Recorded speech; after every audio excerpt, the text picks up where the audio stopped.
यार दोस्तों, artificial intelligence के अंदर हम लोग न्यूरल नेटवर्क का तो काम में लेते ही हैं, लेकिन यार ऐसे में अगर बात निकल के आ जाए हमारे पास परसेप्ट्रॉन की, जो कि काफ़ी कमाल का सुपरवाइज्ड मशीन लर्निंग एल्गोरिथम है, और किस तरीके से हम इसको काम में लेते हैं, आज जरा हम इसके बारे में ही बात करने वाले हैं। तो यार आज आप वीडियो आखिर तक देखते रहिए। मैं आपसे बात करूंगा इसी परसेप्ट्रॉन के बारे में, और दोस्तों जानेंगे कि आर्टिफिशियल न्यूरल नेटवर्क के अंदर इसका क्या रोल है। नमस्कार दोस्तों, मेरा नाम है यशवंत और आप देख रहे हैं माइक्रोमाइंड। चलिए शुरू करते हैं। यार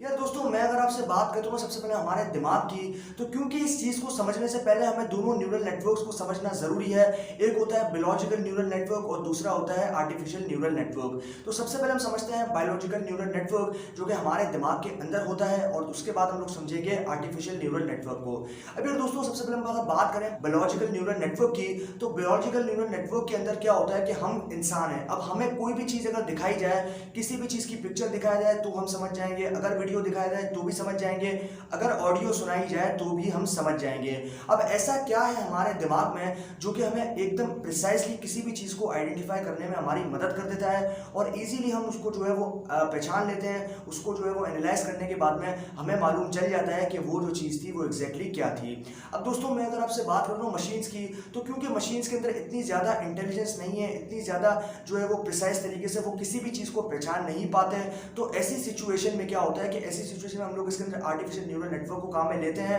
और उसके अंदर भी अलग अलग आपके पास आर्किटेक्चर्स आते हैं, अलग अलग एल्गोरिथम्स को लेते हैं, और फिर प्रिडिक्शन की फॉर्म में हमें जो है वो आउटपुट मिलता है, और फिर हम उसको एक्चुअल डेटा यानी कि हमारे एक्चुअल रिजल्ट से कंपेयर करने के बाद में ये पता लगाते हैं, ये एस्टिमेट लगाते हैं कि हमारा मशीन कितना अच्छा ट्रेन हुआ है। अब दोस्तों, मैं अगर आपसे बात करता हूँ बायोलॉजिकल न्यूरल नेटवर्क के बारे में, तो बायोलॉजिकल न्यूरल नेटवर्क जो कि हमारे दिमाग के अंदर होता है और हमें मदद करता है किसी भी चीज़ को समझने की, किसी भी वक्त पे, किसी भी एंगल पे और किसी भी तरीके से देखने के बाद में। अब दोस्तों, मैं अगर आपसे बात करता हूँ हमारे बायोलॉजिकल न्यूरल नेटवर्क की, तो इसके अंदर सबसे पहले हमें देखने को मिलते हैं बहुत सारे न्यूरॉन्स। अब बहुत सारे न्यूरॉन से मेरा मतलब क्या है? बहुत सारे न्यूरॉन से मेरा मतलब है कि बिलियंस ऑफ बिलियंस न्यूरॉन जो है वो हमारे दिमाग के अंदर प्रेजेंट रहते हैं, और ऐसे में अगर आप किसी न्यूरॉन्स के अंदर अगर कोई सिग्नल को देते हो, तो वो सिग्नल जाता है सारे न्यूरॉन से होता हुआ, और इसीलिए हमें जो है बेसिकली जो हमारी ऑप्टिक नर्व है उसके थ्रू हम जो भी चीज़ देखते हैं, यानी कि हमारी आंखें हैं, आंखें कनेक्टेड होती है हमारी ऑप्टिक नर्व के थ्रू। अब ऑप्टिक नर्व जाती है ब्रेन के पास, तो वो जो सिग्नल जाएगा वो जाएगा ब्रेन के पास। यानी कि मान लो कि अगर मैं सामने से कोई बिल्ली या फिर कोई कुत्ता जो है वो देखता हूँ, तो ऐसे में क्या होगा, ऐसे में मैंने जो भी चीज़ देखी है, तो ऐसे में मैंने जो भी चीज़ देखी, क्योंकि मेरी आंखों ने वो चीज़ देखी, और वो पैटर्न जो है वो मेरी आंखों ने जो है अपने पास में कलेक्ट कर लिया है, और वो जाएगा, वो सिग्नल जाएगा बेसिकली ऑप्टिक नर्व के थ्रू हमारे ब्रेन में, और ब्रेन में जाने के बाद में वो जाएगा इनपुट की फॉर्म में। बेसिकली इनपुट की फॉर्म में जो है वो जाएगा हमारे पास न्यूरॉन्स के न्यूक्लियस के अंदर, और न्यूक्लियस के अंदर प्रोसेस होने के बाद में आपके पास जो एक्सॉन है बेसिकली उसके थ्रू होता हुआ जाएगा आउटपुट, और हमें पता चल जाएगा कि हाँ, हमारे सामने जो चीज़ थी वो क्या थी। अब दोस्तों, हमारा जो नेटवर्क है वो काफ़ी ज़्यादा कॉम्प्लेक्स, क्योंकि इसके अंदर बहुत सारे आपके पास नर्व सेल्स होते हैं, और इसके अंदर बिलियंस ऑफ बिलियंस न्यूरॉन होते हैं, जिसके अंदर मैं आपसे बात करता हूँ डेंड्राइट। तो डेंड्राइट क्या होता है? अब डेंड्राइट आपके न्यूरॉन का यूं समझ लो कि एक इनपुट होता है, मतलब एक ऐसी जगह होती है जहां से आप इनपुट देते हो। अब इनपुट दोगे, आपका डेंड्राइट इनपुट को पिक करेगा, उसके बाद वो जाएगा न्यूक्लियस सेल में। अब न्यूक्लियस सेल क्या होता है? न्यूक्लियस सेल आपका प्रोसेसिंग यूनिट होता है, जहां पर आपका जो पूरा डेटा जो कि इनपुट है वो प्रोसेस होगा।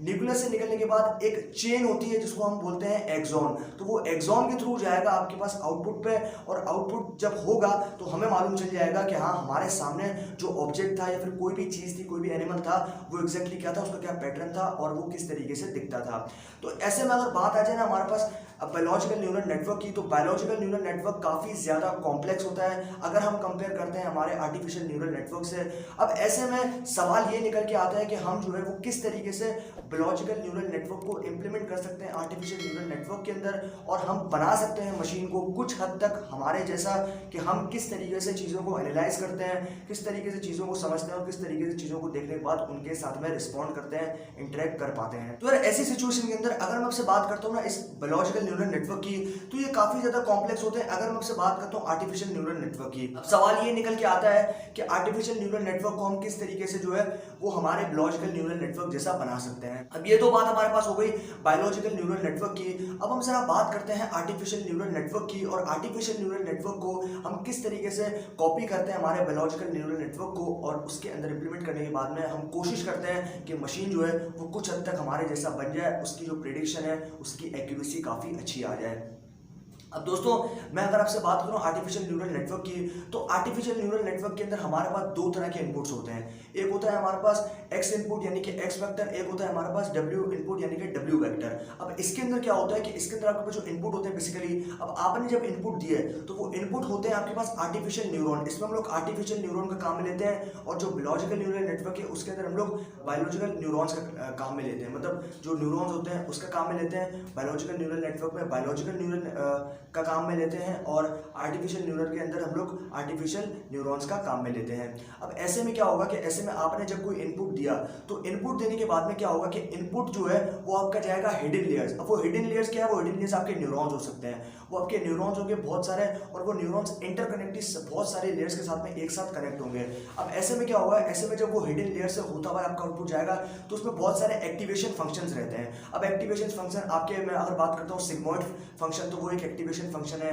रेक्टिफाइड लीनियर यूनिट, ये भी एक एक्टिवेशन फंक्शन है। तो ऐसे बहुत सारे एक्टिवेशन फंक्शंस रहते हैं। अब वो एक्टिवेशन फंक्शंस क्या करते हैं, वो एक तरह से आपके क्या हुआ है, वो एक तरह से आपके न्यूक्लियर सेल हुआ। जिस तरीके से हमने बायोलॉजिकल न्यूरल नेटवर्क के अंदर बात की, तो वहां पर जो है वो आपका डेटा प्रोसेस होगा, और याद रहे कि यहाँ पर जो डेटा होता है वो लेबल्ड होता है, वो अनलेबल्ड नहीं होता। वो लेबल्ड डेटा यूज करते हैं हम लोग, ताकि हमारा जो प्रेडिक्शन है उसकी जो क्वालिटी है और उसकी जो बेसिकली प्रेडिक्शन पावर है वो काफी अच्छी हो, और ऐसे में उसका जो बेसिकली एक्यूरेसी या एफिशिएंसी है वो काफी बढ़ जाए। तो ऐसे में क्या होगा, आपने जब इनपुट दे दिया तो वो हिडन लेयर से होता हुआ जाएगा, वहां पर अलग अलग तरह के एक्टिवेशन फंक्शंस होते हैं, उन लेयर से होता हुआ, उन एक्टिवेशन फंक्शन से होता हुआ वो जब फाइनली आउटपुट आएगा तो वो आएगा प्रेडिक्शन की फॉर्म में। यानी कि मशीन जो है वो प्रिडिक्ट करेगा कि भाई ये जो आपने इमेज मुझे दी है, ये इमेज किसकी है, ये डॉग की इमेज है, कैट की इमेज है, एलिफेंट की इमेज है, प्लेन की इमेज है, किसकी इमेज है, तो ये हमें बताएगा। उसके बाद में क्या होगा, हम उसको कंपेयर करेंगे हमारे एक्चुअल डेटा से, यानी कि हमारा एक्चुअल जो आपके पास इमेज है उसके साथ में, अगर उससे जो है वो मैच कर गया तो समझ लो कि आपका जो मशीन है वो काफी ज्यादा एक्यूरेटली, जो आपका मॉडल है बेसिकली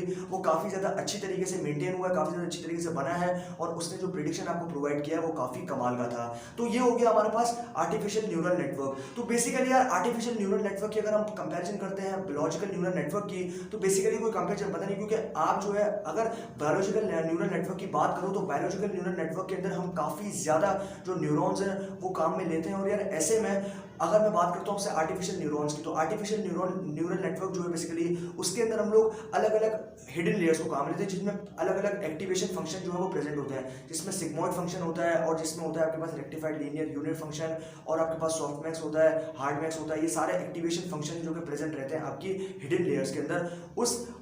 इनपुट को प्रोसेस करने के लिए और बाद में आउटपुट देने के लिए आपकी जो बेसिकली प्रेडिक्शन होगी उसकी फॉर्म में, ताकि हमें ये मालूम चल जाए कि हमारा मशीन जो है वो कितना अच्छी तरीके से ट्रेन हुआ है और कितनी प्रिसाइजली जो है उसने हमें प्रेडिक्शन प्रोवाइड की है हमारे डेटा की, जो कि हमने उसको प्रोवाइड किया था। तो बेसिकली यार अगर मैं बात करता हूँ जैसे परसेप्ट्रॉन की, तो परसेप्ट्रॉन का कॉन्सेप्ट कुछ इसी तरीके का है। अगर मैं आपसे बात करता हूँ परसेप्ट्रॉन की, तो perceptron basically supervise learning algorithm है, जो कि मशीन लर्निंग एल्गोरिथम है बेसिकली। तो इसके अंदर क्या होता है कि इसके अंदर भी आप इसी तरीके का एक आर्टिफिशियल न्यूरल नेटवर्क को काम में लेते हो, और उसके अंदर जो है वो सबसे पहले आपके पास इनपुट लेयर होती है, उसके बाद हिडन लेयर होती है, एंड देन आपके पास फाइनली आउटपुट लेयर आती है। तो ऐसे में आपने जब भी कोई इनपुट दिया इनपुट लेयर में, तो इनपुट लेयर में आपने इनपुट दिया, उसके बाद में वो जाएगा आपका इनपुट बेसिकली हिडन लेयर्स में। तो हिडन लेयर्स के बाद आपका जब फाइनल आउटपुट आएगा तो वो प्रेडिक्शन की फॉर्म में आएगा, और आप उसको चेक कर लोगे। अब सवाल ये आता है कि आपके पास दो तरह के जो है वो परसेप्ट्रॉन देखने को मिलते हैं, एक होता है मल्टी लेयर परसेप्ट्रॉन, एक होता है सिंगल लेयर परसेप्ट्रॉन। तो सबसे पहले हम बात करते हैं सिंगल लेयर परसेप्ट्रॉन की। तो दोस्तों सिंगल लेयर परसेप्ट्रॉन जो है वो बेसिकली क्या करता है, वो आपको लीनियर रिलेशनशिप देता है बिटवीन द टू वेरिएबल्स, यानी कि एक आपके पास अगर इंडिपेंडेंट वेरिएबल है और एक आपके पास डिपेंडेंट वेरिएबल है, यानी कि आप जो है वो ये अंदाजा लगाना चाहते हो, यानी कि रिग्रेशन एनालिसिस करना चाहते हो कि भाई आपका अगर ये वेरिएबल ये डेटा बढ़ेगा तो इसके अंदर क्या डिफरेंस आएगा, इसके अंदर क्या वेरिएशन आएगी। अगर ये चीज आपको जो है वो जाननी है तो आप जो है जो आपके पास सिंगल लेयर परसेप्ट्रॉन है उसको यूज करोगे, और वो आपको कमाल का जो है वो रिजल्ट दे देगा, और वो लीनियर रिलेशनशिप जो है वो आपको बताएगा between the two variable, independent variable और डिपेंडेंट वेरिएबल। तो ये हमारे पास हो गई बात किसकी, सिंगल लेयर परसेप्ट्रॉन की। अब हम बात करते हैं मल्टी लेयर परसेप्ट्रॉन की। की। तो मल्टी लेयर परसेप्ट्रॉन के अंदर क्या होता है कि मल्टी लेयर परसेप्ट्रॉन के अंदर आप जो है वो क्लस्टरिंग कर सकते हैं, क्लासिफिकेशन कर सकते हैं। मतलब ये कि आप अगर कैटेगोरिकल वैल्यूज को सॉल्व करना चाहते हैं, आपके पास बहुत सारी कैटेगरीज हैं, तो उनको सॉल्व करने के लिए, उनकी प्रिडिक्शन मशीन से करवाने के लिए आप जो है मल्टी लेयर परसेप्ट्रॉन का काम में लोगे, और ऐसे में आपका मशीन जो है या तो यस या तो नो, या तो ट्रू या फिर फॉल्स के अंदर आपको जवाब देगा, यानी कि कैटेगोरिकल फॉर्म में जो है वो आपको जवाब देगा। और ऐसे में आपका प्रिडिक्शन, आप जब आपका फाइनल आउटपुट आ जाएगा, जब प्रिडिक्शन मशीन दे देगा, उसके बाद आप उस प्रिडिक्शन को अपने एक्चुअल डेटा के साथ में कंपेयर करने के बाद में ये पता लगाओगे कि आपका जो मॉडल था या फिर नेटवर्क था वो ओवरऑल कितना अच्छा बना था और कितना अच्छी तरीके से उसने,